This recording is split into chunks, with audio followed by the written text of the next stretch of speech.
बिस्मिल्लाहिर्रहमानिर्रहीम।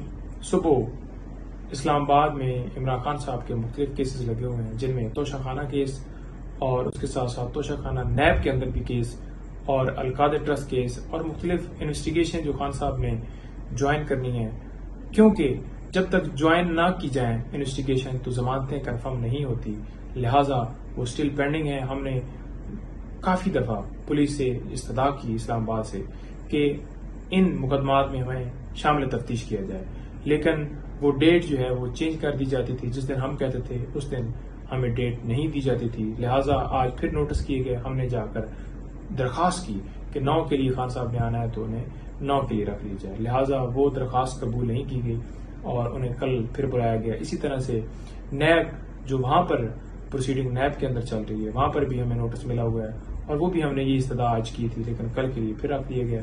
आज नैब कोर्ट के अंदर जो है प्रीरेस बेल खान साहब की बीबी की वो लगी थी, जो कि हमने एग्जामिशन फाइल की इस बुनियाद के ऊपर कि खान साहब मेडिकली फिट नहीं है और बुशरा बीबी वो मेडिकली चेक करवाने के लिए खुद को जो है वो हॉस्पिटल जाएंगे, तो लिहाजा हमें एग्जामिशन दी जाए और 9 तारीख को उन्होंने आना है तो वो पेश होंगे। लिहाजा वो 9 को तारीख मिलने की जगह पे कल के लिए फिर उसमें एक दिन का सिर्फ वक्फा कर दिया गया।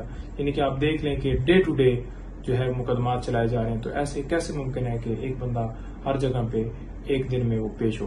तो लिहाजा और जज हुमायूं दिलावर साहब जो है हंगामी बुनियादों के ऊपर जो केस जो है तोशाखाना का चलाए जा रहे हैं, हमने जो इस्तदा की थी हाई कोर्ट से वो हमारी इस्तदा मंजूर नहीं हुई, मुस्तरद हो गई है।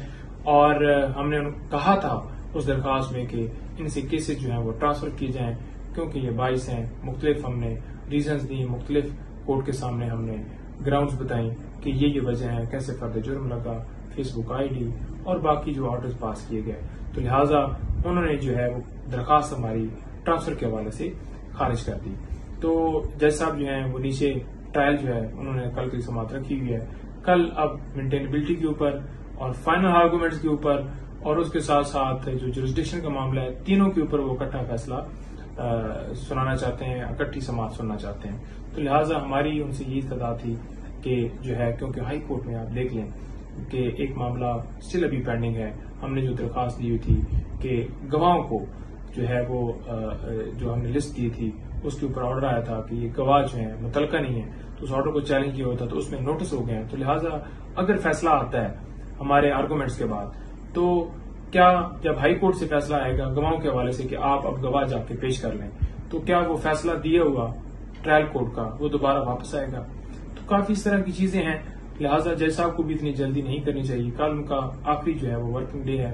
आई थिंक वो ये समझ रहे हैं कि 5 से पहले इस केस के अंदर जो है वो फैसला दिया जाए, ताकि आगे उनकी छुट्टियां हैं और छुट्टियों से पहले वो केस को डिसाइड करें।